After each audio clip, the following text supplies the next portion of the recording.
the more power and privilege individuals have, oftentimes more coercion's happening, more abuse can be happening. We think sometimes when people get to certain positions, right, in their, organizations, workplaces, in government, that, that wouldn't be happening, but that's not true.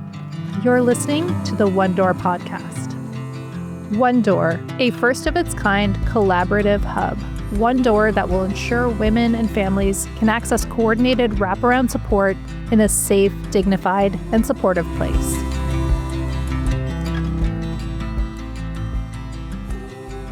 Welcome back to the One Door podcast. This is part 2 of our conversation with Kristina Fifield, who has been at the forefront of gender-based violence work in Nova Scotia and played a key role in the Avalon Report following the 2020 mass casualty. In this episode, we explore what's missing in our institutional responses, the realities for survivors navigating under-resourced systems, and the cultural shift we urgently need. Something you said I want to dig into a little more. You've experienced some of that hate personally, being a visible figure involved in the Mass Casualty Commission. Do you chalk that up to a fear-based response from the community and a just inability to kind of reckon with some of those deep-rooted gender-based violence roots of those events?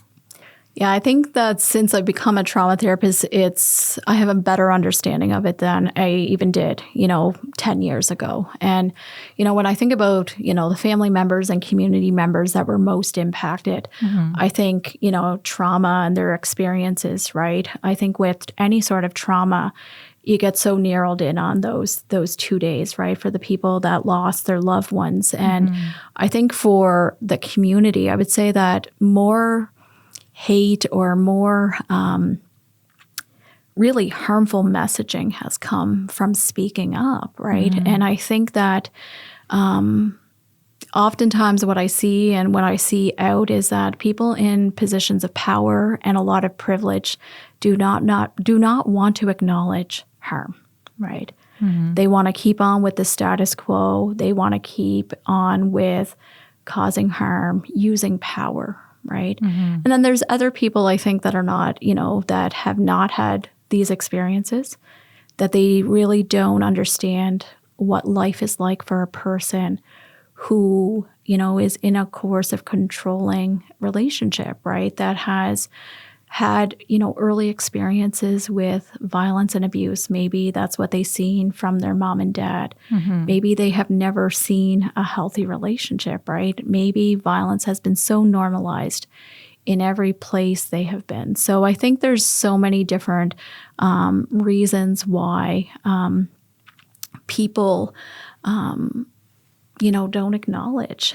gender-based violence. And I will even say, too, that even for women, right, I think the thing that is most difficult is, I do a lot of public speaking, a lot of educating, going into spaces. And I think the most difficult thing throughout my career is like seeing the internalized misogyny, right, where other women are not believing women, right, or, that becomes that's very harmful too, right? And we don't talk about that enough, right? Can you speak to any, sometimes micro examples can be particularly troubling because it's so hard to even name, but do you have any examples maybe you could shed light on?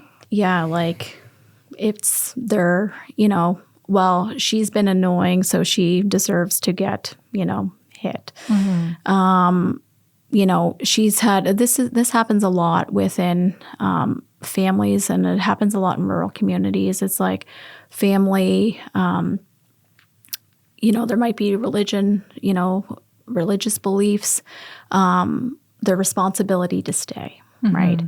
They don't have, they have a responsibility. They're not going to be, if they leave, they're going to cause harm to the family. Like this is a lot of the harmful things that can happen. A sense of duty put upon responsibility. Yeah. So those are some things. But also,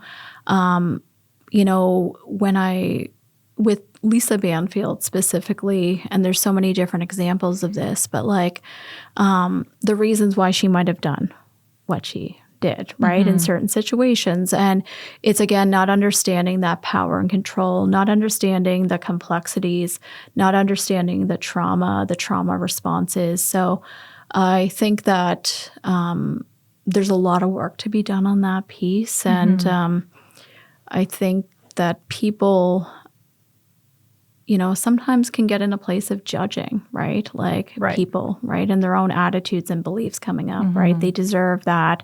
Well, even around what women wear, right? Like, that was around when I started this work. And unfortunately, that is continuing, right? Like, and I see it in so many different spaces. Like, well, she deserved that, right? Or she wasn't dressed appropriately, or, and this is all the harmful ways that other women are causing people harm, right? And, for all genders, right? And I think that we often talk about men causing harm, but I would say that in my work over the last, number of years, women and gender diverse individuals that come to counseling, come to therapy, they're also experiencing harm from other women, right? And we don't talk about that enough. And even with the increases in violence in workplaces, it's not just all perpetrated by men, right? Okay. So since the report was released, what have you seen as the most impactful factor in helping undo some of that cultural resistance we have to recognizing gender-based violence? That's a really, it's a challenging question because, like I said earlier, we're seeing increased misogyny, right, happening. We're seeing more extreme forms of violence happening. So, yes, so we do see that. A lot of it's on social media. A lot of it's online. How does it show up in your work? How does it show up? Like people being impacted, right? What people are experiencing, what they're seeing within their family dynamics. It's like what I feel really has shifted is because of what is happening at both a political and societal level is it has given people more permission to use violence, right? Okay. And, if we look at what's taking place in the States, right? And I don't want to give him airtime, but I just need a name that it is sending a message, right? That people can be in positions of power that have caused great harm, right? Like with no accountability. Yeah. Well, when you see the person holding the highest office speaking, saying misogynistic things to reporters, to colleagues, what would in the past be a scandal is just another day. It's totally normalized. And, when you think about, and that's at a much larger level, but that's happening each and every day, right? In workplaces, in government spaces, in our CMP and policing spaces, right? So I think it's really important that that's not lost, is that this is showing up in different ways across society, right? And it shows up in homes. It shows up in workplaces. It shows up in our, for kids that are going to school. And you only have to look at the report that was published, I believe, last year about school violence, right? Okay. The increases in school violence, right? Teachers, administrators, individuals that are, going in classrooms, they're seeing the rates of violence increase. They're seeing, the behavior showing up. They're seeing, they can't navigate it, right? And they're not. Kind of the high level opinion there is that they feel disempowered to act on that when it shows up in the classroom. I think, again, right, I think there's many truths to that. I think that is one thing that can happen. I also think that there's a lot of fear, right? And there is folks, right, that are working within the education system that because of their own experiences with violence, their own experiences with harm, that are normalizing it, right? And I think back to, maybe becoming reactive and escalating. Absolutely. All of that can be true, right? And I think that's why when we look at a response, it's not a one-size-fits-all, right, solution to this. We need to really understand what is going on. What is going on for the person, the teacher that's in the classroom, right? are they going down into shutdown themselves, right? Is this just so normalized, right? And I was in a classroom presenting a number of years ago, and something was very harmfully said by one of the male teens in the room. Mm-hmm. And I was an invited guest in. I didn't know the students. Mm-hmm. I was waiting to see if the teacher was going to say anything, and she didn't. And then I had to address it because I'm like, I'm here talking about healthy relationships, and this is violent. This is abuse. And afterwards, in connecting with that teacher, she's like, this happens each and every day. Right. Mm-hmm. And this is how much, and I see it like the more that I've done systems work, right? Being in spaces with government and being in spaces with RCMP, being in places with people in positions of power, just how normalized violence is and gender-based violence. Mm-hmm. And we think sometimes when people get to certain positions, right, in their, organizations, workplaces, in government, that, that wouldn't be happening, but that's not true. I think that sometimes the more power and privilege individuals have, mm-hmm. Oftentimes more coercion's happening, more abuse can be happening, and we need to name this, right? And there needs to be accountability for those folks as well. But I would say overall, there's not a shared understanding mm-hmm. Or acknowledgement about the different forms of harm and violence that are showing up in workplaces and institutions. Okay, that's really insightful.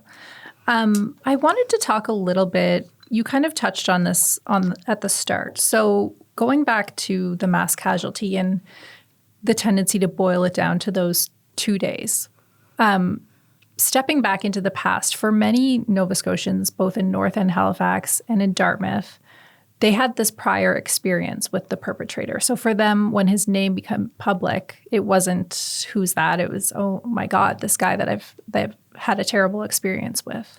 What was it like working with those individuals? Well, I just want to also name the complexities of it, right? Because some people had really good experiences with him. Okay. Other people had really harmful experiences with him. Mm-hmm. And I think it's so important that we understand abuse and violence and serial perpetrators. Mm-hmm. Serial perpetrators are not usually causing harm to every single person in their life.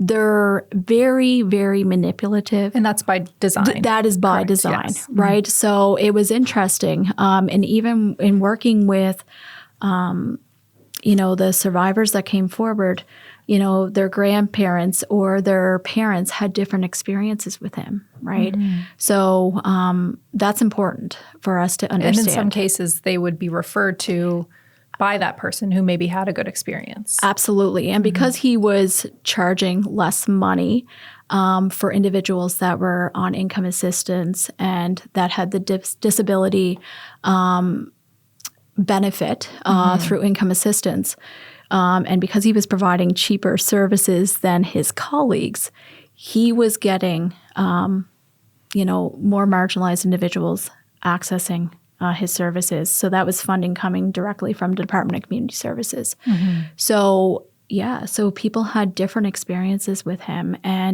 but for the individuals that had been harmed by him, I think it's important to name, and it's been trying to even bring this forward at the work over the last 3 years at the Progress and Monitoring Committee. Mm-hmm. We talk about the family members and the community impact, but oftentimes the people that have been left out are the survivors and victims that were that were impacted long before those 2 days, mm-hmm. right? And, that's why it was so important with the work at the commission to bring that forward, because too often survivors' voices are not amplified, they're silenced, they're not believed. And for many individuals that I've had the opportunity that I met through my work at Avalon, and then other people that have come to me after the commission mm-hmm. work that had been impacted by him said, feeling a great, they're feeling responsible.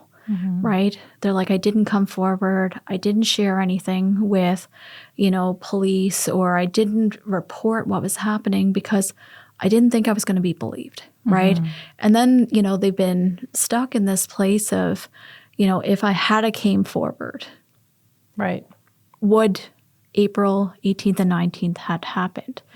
And, the reality is this, and I still believe this to be true to this day. We're over 6 years since the mass casualty event. I do not think enough has changed to see a difference on that. Yeah, like I honestly, and I see it, people reporting, people not being believed, people, bringing stuff forward, especially around powerful people, right? He was in a position of power. He was in a position of trust. He was white. He had a lot of privilege. Right. If something similar was to happen again, and I think we have enough cases, right, where this is happening, right? Where nothing is being done. So, people ask, would it be different? And I wish I could say differently, but I don't think anything has changed to the level of where we need it to be that would have changed what took place with his level of violence, right? I do think some things within the RCMP's response has changed. So that's where I would say the scene the greatest impact, some of the changes, right? Like the emergency response, the alerting, things like that. What does that look like on a practical level? You mentioned the emergency alerts. Yeah. What else? I would say that RCMP and policing services are trying to, I would say just in the very initial phases of trying to change some of the culture, right? And having better pathways for people reporting.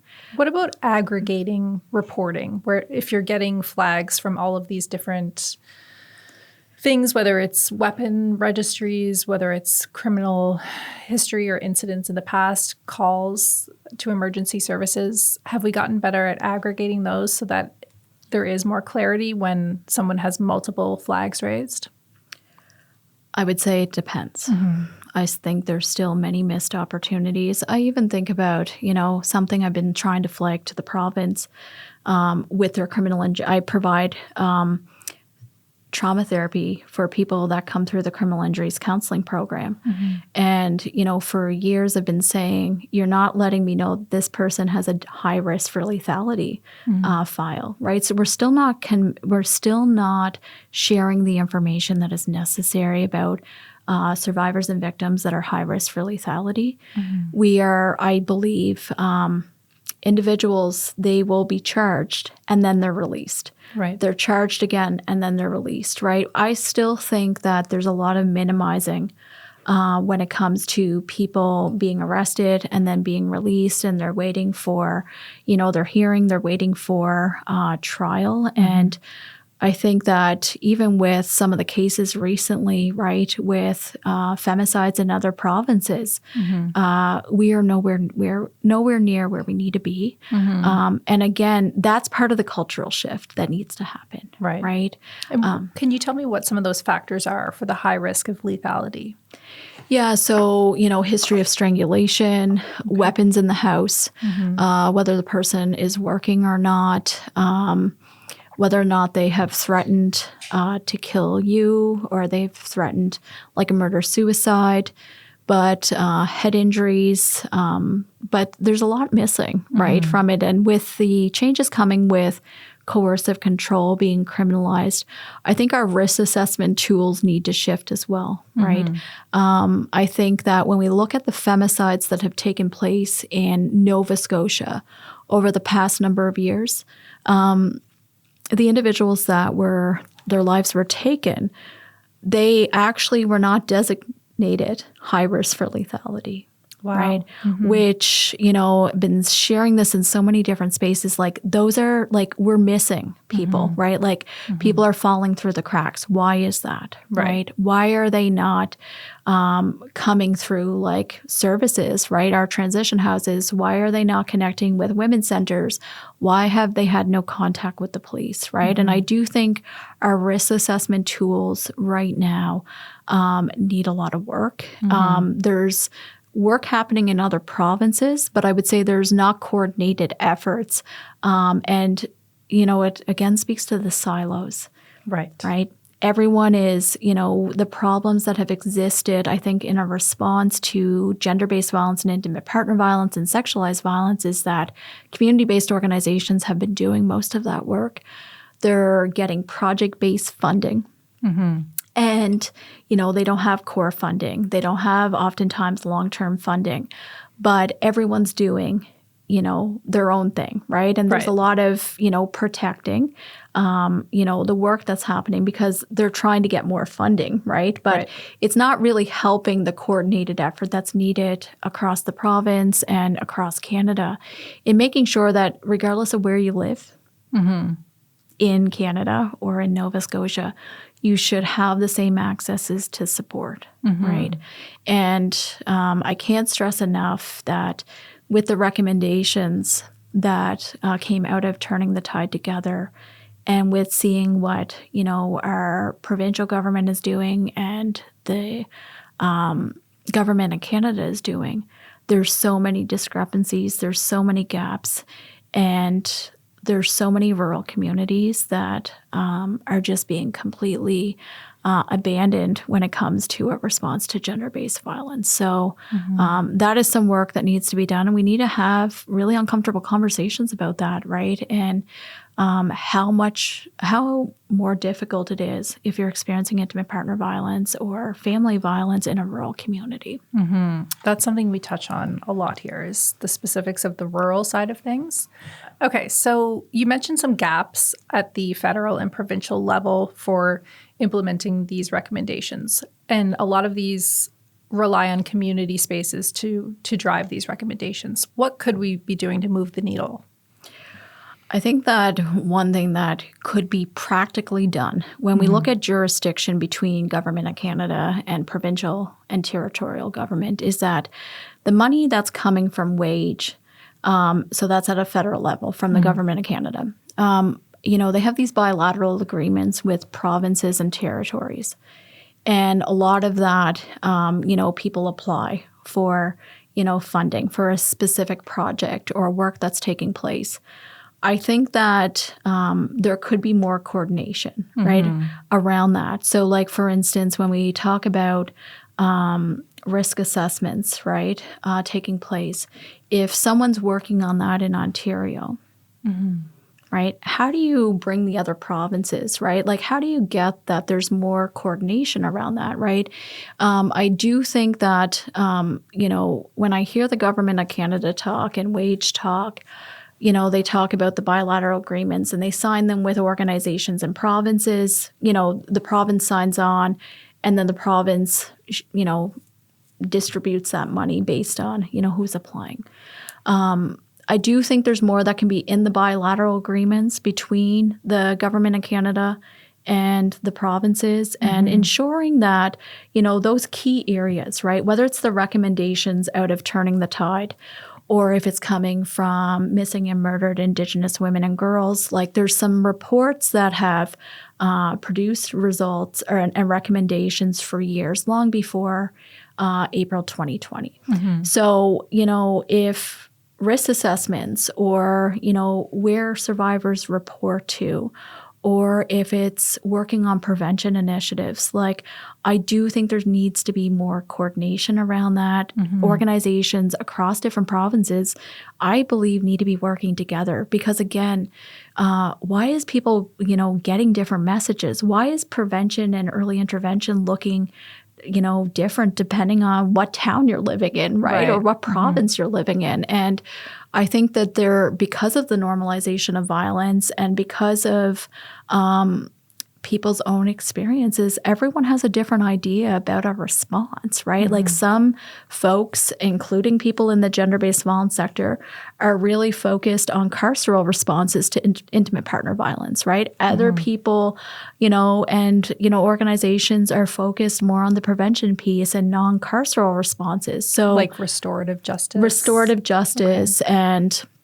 other ways of, trying to see change, right? And creating the space for a person to acknowledge the harm, right? And, those restorative spaces, restorative justice. So there's many differences of opinions around what is the response, right? When we think about, I was in a rural community recently, and a few young women that were girls that were in the space came to me and said that their principal and their teachers don't believe that gender-based violence work, there should be no education, within the school system, right? And it's like, so if we're just leaving this up to the discretion of a community-based organization or to the school or to a workplace, there needs to be some standards, right? And I do believe that the government of Canada, I do believe they should have some should have responsibility in that, right? In working with provinces and territories and trying to bring them together and work on a response. Right. So, because right now we have, curriculums and services offered in schools, and it can be up to the school board or the principal and their own bias coming into play as to whether they think that's a valid topic to be discussing. Going back to the risk profile, is that something that could be on a federal or provincial level? This is a risk assessment that's going to be a profile for each person. So when emergency responses come, they have that in hand. Is that something that has been discussed of standardizing? You mean in doing the assessment? Yeah. Policing services do the ODERA, right? And most community-based organizations in the province do the Jacqueline Campbell Danger Assessment. Can you tell me a little bit about those two that you just mentioned? Yeah, so the ODERA looks for recidivism. So is it, has it happened before? Is the likelihood going to happen again? So that's what the police, RCMP and police do in Nova Scotia. If a danger assessment, Jacqueline Campbell danger assessment's done, that's usually done by a transition house worker or another organization that's trained in the Jacqueline Campbell danger assessment, or it can be done by a victim services worker. So that's looking at those risks like history of strangulation, history with the person using substances, access to a gun or firearm, other things like, are they working? Have they threatened to kill themselves? Have they threatened to kill you? There's so many things missing.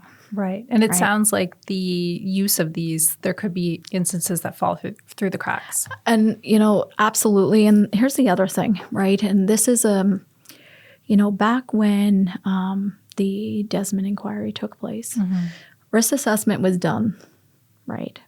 And then that individual went and killed his family and himself. He had just been at the hospital, right? A risk assessment was done, right? He was deemed low risk. And what I continue to see in doing this work is whether it's been, me working frontline, doing danger assessments at my time at Brownie House, or if it's been now, seeing people that I'm working with who say, I had a danger assessment done and I scored really low. And, what is happening, and this is why I go back to trauma, right?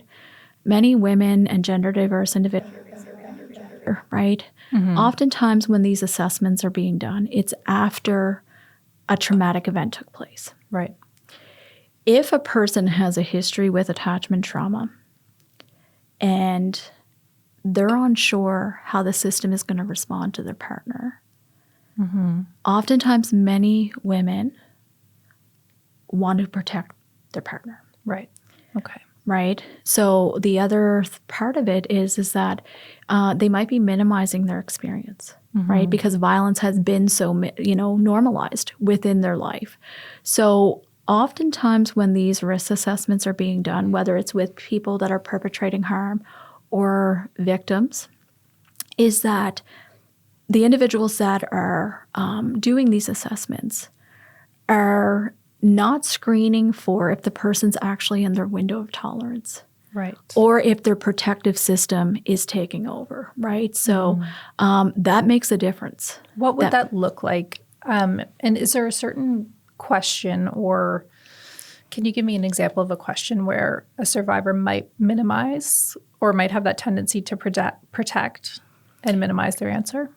Yeah, I mean, there's so much fear, right? Like, for instance, and this is the concern with coercive control right now becoming criminalized, right? So they come forward, they're not sure what's going to happen if they share with the person working at the transition house or the police that their experience. So, they're not sure if they do report or if they do the assessment that what will happen to my partner. Some women don't want their partners arrested, right? Because of they know the harm that can come, right? And if we look at, especially for marginalized survivors, right, there's been historical harms that have come from police response, right? So there's many women and gender diverse individuals that fear the police. So if they report that. Also, there's a fear of if I do report this and there's nothing done. So I share, right, that, this has happened. And then the person gets charged, right? And then they're released. What does that mean? Right. Right. Can you tell me a little bit more about the tolerance window that you mentioned? Yeah. So the window of tolerance, I think, is so important. And, until I became a therapist, I'm like, I wish I had this tool like all the years I did frontline. Like we should be talking about this. And I train people on it all the time. I think it's so important. Oftentimes when we're working with survivors and victims and people that have experienced trauma is that their nervous systems and bodies, right, can be in this place of chronic hyper or hypoarousal. And it's adaptive ways of surviving. And even for individuals that they might be in front of you, they're the space is safe, right? Like the partner's not, in the space. Their nervous system, though, might be in that place of chronic hyper or hypoarousal.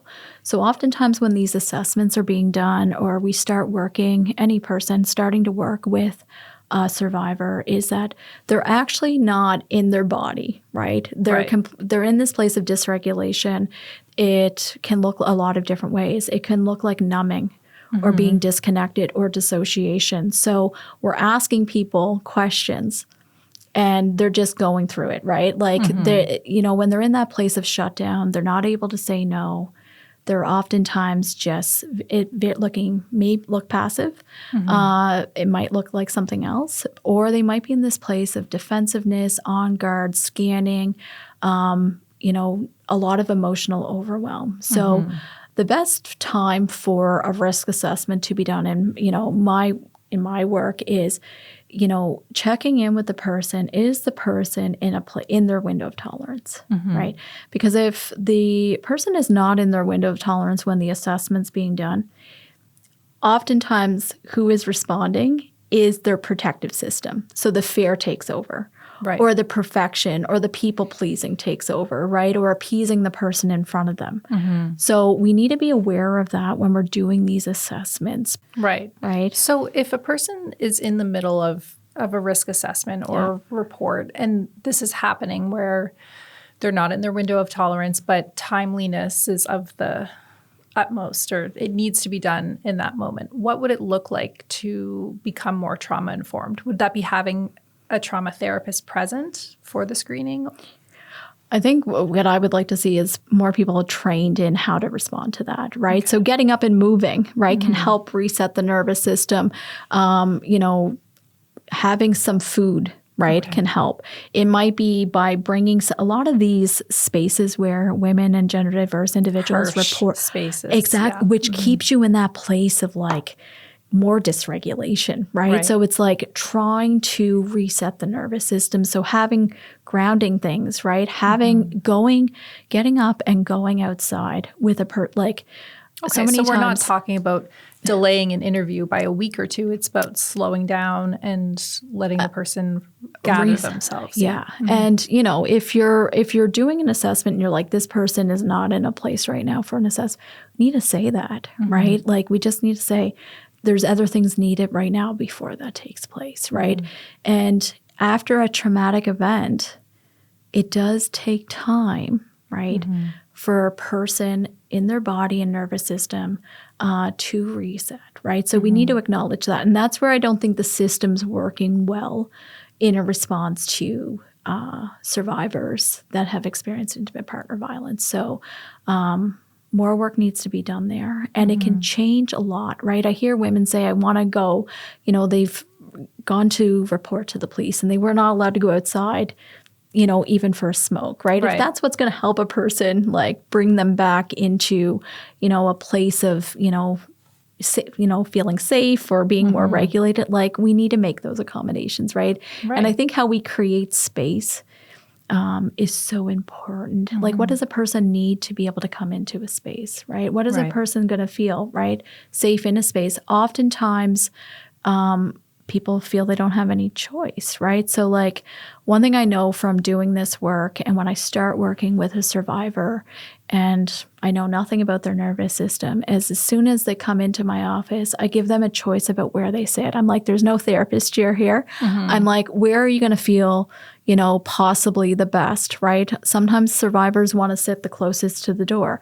Other times people want to be looking out the door, right? Other things can be like a coffee table can be, a barrier for people. Other people are like, that feels safer with that there. So I think there's ways of being more trauma sensitive, more trauma informed in getting people to make choices about the space. And I do think even within, community-based spaces, I think of my years working in a transition house. And what I know now about this work and working with trauma survivors is very different than how I came into this work. And I think it's very little things, right, that make a huge difference. This is something we talk about a lot with the One Door project with the Antigonish Women's Resource Center, and the importance of people coming through the door and being able to attend to all of their needs in that space. Having a really homey environment where, like you said, it's more like a conversation and less like an interrogation for them to go through those motions, especially when they're retelling their stories. So it's nice to hear that echoed, but and that's something you learned hands-on, really. Hands-on, and and it's about giving people choice, right? And I just need a name, and I think it's so important, is that even when a lot of folks say they're trauma-informed, there's still so much coercion that is built in policies and practices, right? Based on compliance, based on this is how it needs to be. Do any examples come to mind of what that subtle coercion can look like? Yeah, so I'm just going to name a few because I think, and you can pick what Absolutely. So, right now there's a gender-based violence housing benefit. Right. That's available. And right now, the way that the benefit is set up is that a survivor, needs to be working with a specific organization. Okay. So I'm going to say now that I'm no longer in community-based organizations doing this work, all of my work is still on gender-based violence. I cannot refer a client to the housing program, nor can any other therapist in the province that's working outside of community-based organizations. Okay. So a person is needing the benefit. They're in an unsafe situation. And the way that the benefit is set up is that if they don't work with a community-based organization, they don't get the subsidy. Okay. So you're in a position where you're having to overload and sometimes bottleneck those organizations just to get that administrative piece for one of your clients. Yeah, so I can't refer, so then I would have to call my connections. And oftentimes, and again, many survivors, right, if they're reaching out for help and they've built a connection with me or any other person, right, and then we're telling them they need to go somewhere else, right? Like I've worked with folks that have spent decades in their abusive relationship, right?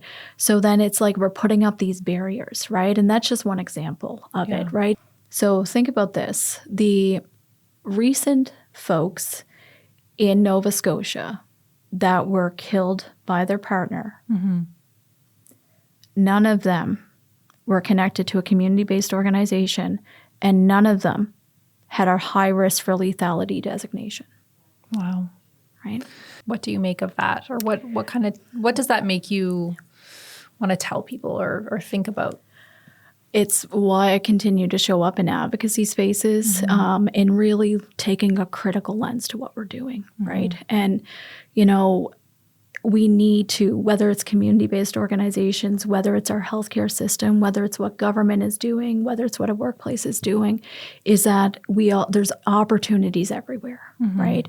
And I think there is so many barriers and challenges that people face. And I think that too often when I think about my own experiences in working, doing this work, is that when the fear takes over, I talk about fear a lot, right? When the fear takes over and it shows up in, organizations, community-based organizations in the healthcare system, it then creates policies and practices, usually where coercion, compliance, and control, right, take over. And again, I think there's opportunities there in organizations and leaders understanding that pattern when the fear takes over, right? Or the defensiveness takes over, or, what are the things that are going to help, teams, organizations, institutions and organizations be able to move towards what is needed in a response. And, just name as well that it's not just survivors, right? Many folks will not work with people that are perpetrating harm, right? So when we think about, and I had to do a lot of work myself, like turning inward when I went into private practice, is I came up, always working in a feminist organization, always with people that have experienced harm. And, I had folks reaching out, that were causing harm when I went into private practice. And I didn't know how I felt about that, right? And I'll just name that, if we're really going to change, the epidemic that's taking place across Canada, people need to be working with people that are causing harm, right? Yeah. Because it has to be dealt with it's not going to change. We can build all of the transition houses, women's centers.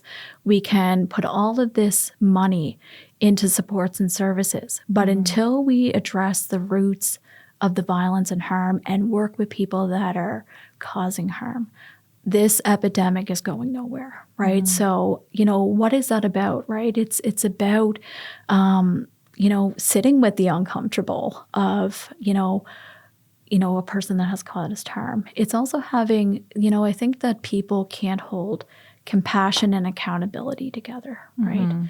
And, when I think about the individuals that have caused harm that I've worked with over the years, it's oftentimes they have complex trauma histories. They have many experiences with violence and abuse. And what can I ask, what does healing look like and doing the work of moving past that behavior for a person who has caused harm? So unlearning that and working their way through it, what does that look like?